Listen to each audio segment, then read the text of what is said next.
আল্লাহ রসুল সাল্লাল্লাহু আলাইহি সাল্লাম যখন মদিনা নামক রাষ্ট্র পরিচালনা করেছিলেন, তিনি কি নিজের মতো চালিয়েছিলেন নাকি আল্লাহর কোরআন দিয়ে চালিয়েছেন?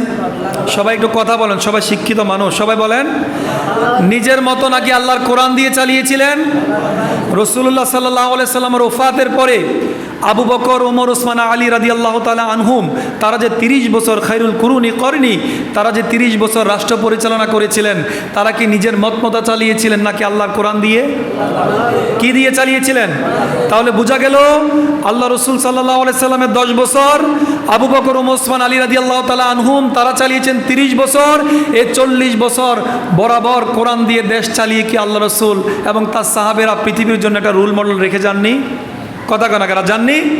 এখন ওমর রাদিয়াল্লাহু তাআলা আনহু, তিনাকে বলা হয় অর্ধ জাহানের খলিফা। কত জাহান?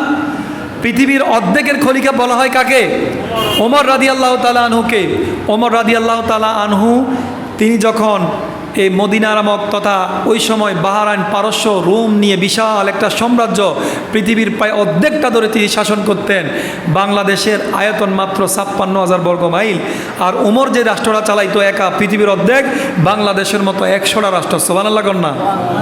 ওমর রাদিয়াল্লাহু তাআলা আনহু যদি এই কোরআন দিয়ে বাংলাদেশের মতো 100টা রাষ্ট্র একাই চালাইতে পারে, তাহলে এই সামান্য 56,000 বর্গ মাইলের দেশ কি আল্লাহর কোরআন দিয়ে চলতে পারে না? আরে কোনো সুযোগ নাই চালানোর? আরে ভাই, স্বাধীনতার পরে এই বাংলাদেশে একজন রাষ্ট্রপতি বলেন, একজন প্রধানমন্ত্রী বলেন, এখনো কি কাফের হইছে নাকি? কথা কয় না কা? রাজনীতির খবর কি রাখেন না? খালি নামাজ পড়লেব? স্বাধীনতার পরে এই বাংলাদেশে একজন প্রধানমন্ত্রী বলেন, রাষ্ট্রপতি বলেন, এখনো কাফের হয় নাই। স্বাধীনতার বয়স 53+ হয়ে গেছে অলরেডি। এখন স্বাধীনতার পরে যদি এই বাংলাদেশে 53-54 বছর যাই চলুক, যদি একজনও কাফের মুশরিক না হয়, এখন আমার প্রশ্ন হচ্ছে, এই ভারত উপমহাদেশকে চালিয়েছিল 200 বছর ব্রিটিশেরা। কারা চালাইছে? ব্রিটিশেরা যখন 200 বছরে ভারত উপমহাদেশ চালিয়েছিল, তারা কি কোরআন দিয়ে চালিয়েছে নাকি ব্রিটিশ আইন দিয়ে চালিয়েছে? সবাই কথা বলেন না। কার আইন দিয়ে? কোরআন দিয়ে না ব্রিটিশ আইন দিয়ে? তারা চালিয়েছিল ব্রিটিশ আইন দিয়ে। তারা কোরআন দিয়ে এই ভারত উপমহাদেশ চালাবে না, এটাই স্বাভাবিক, কারণ তারা হচ্ছে ব্রিটিশ, তারা কোনো মুসলমান নয়। তারা ওই ভারত উপমহাদেশকে চালিয়েছিল ব্রিটিশ আইন দিয়ে। ব্রিটিশ আইন দিয়ে চালানোর ডিমান্ড অফ টাইম, তাদের সময়ের আলোকে এটাই ছিল সারা সিদ্ধান্ত। এখন আমার প্রশ্ন হচ্ছে, ব্রিটিশেরা এই এই ভারত উপমহাদেশ থেকে চলে গেল, তারপরে 47-এ ভারত পাকিস্তান ভাগ হয়ে গেল, তারপর 1971 সালে আবার বাংলাদেশ নামক পাকিস্তান থেকে বাংলাদেশ আলাদা হয়ে গেল। এখন এই স্বাধীনতার পরে আজকে 53 বছরে এখন পর্যন্ত একজন প্রধানমন্ত্রী বলেন, রাষ্ট্রপতি বলেন, একজন কাফের হয় নাই, মুশরিক হয় নাই। বাংলাদেশে 90% মুসলমান থাকার পরেও এখন পর্যন্ত কেন আমাদের সংসদ থেকে একটাবারের জন্য ঘোষণা করা হলো না যে আল্লাহর এই জমিনে বাংলাদেশে যেহেতু 90% মুসলমান, এই বাংলাদেশে আল্লাহর কোরআন দিয়ে আল্লাহর কোরআন দিয়ে এই দেশ চলবে, সমাজ চলবে? এমন কথা কেন হলো না? আমার দুঃখ লাগে এই জন্যই। বোঝা গেল আমরা এখনো প্রকৃত মুসলমান হইতে পারি না। কথা বলেন ঠিক কিনা? যদি আমরা প্রকৃত মুসলমান হতে পারতাম, তাহলে ব্রিটিশরা 200 বছর এই ভারত উপমহাদেশকে চালিয়েছিল তাদের ব্রিটিশ আইন দিয়ে। আমরা ব্রিটিশদের এমন গোলামি করেছি, এখনো ওদের গোলামির জিনজির থেকে আমরা এখনো বের হতে পারি নাই। ওরা গদবাধা কিছু নিয়ম কানুন আমাদেরকে চাপাই দিয়ে গিয়েছিল। আজকের দিনে 250 বছর সময় অলরেডি অতিক্রান্ত হয়ে গিয়েছে, তারপরে আমরা এখনো ব্রিটিশদের চাপানো সেই নিয়ম কানুনের উপর ভিত্তি করে বসে আছি।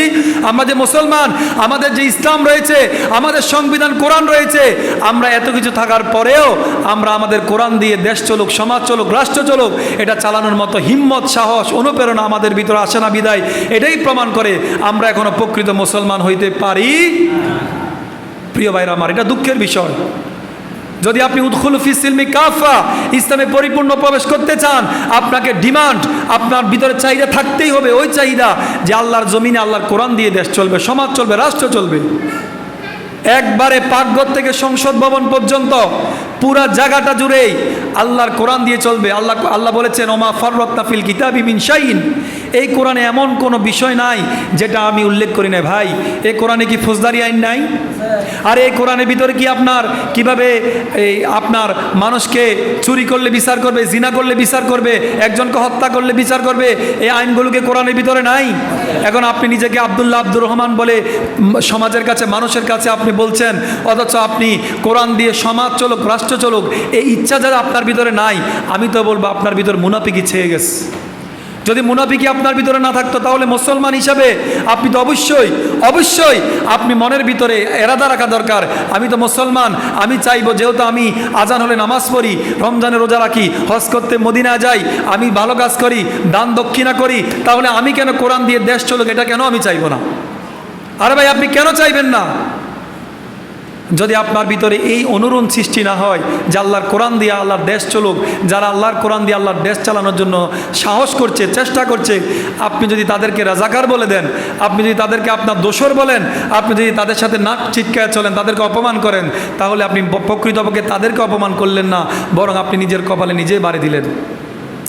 এই বাংলাদেশে যারা কোরআনের কথা বলেছিল তাদেরকে নির্বিকারে ফাঁসি দেওয়া হয়েছে, যারা কোরআনের কথা বলেছিল তাদেরকে রাজাকার বানিয়ে তাদের অপমান করার জন্য, ব্যঙ্গ করার জন্য কুকুরের মাথায় টুপি দিয়ে, কুকুরের গালে দাড়ি লাগাইয়া তাদেরকে রাজাকার সাজাইছিল। আরে ভাই, এখন আপনি একজন মানুষকে খারাপ বলতে পারেন, এ দাড়ি কি কোনো নির্দিষ্ট ব্যক্তির?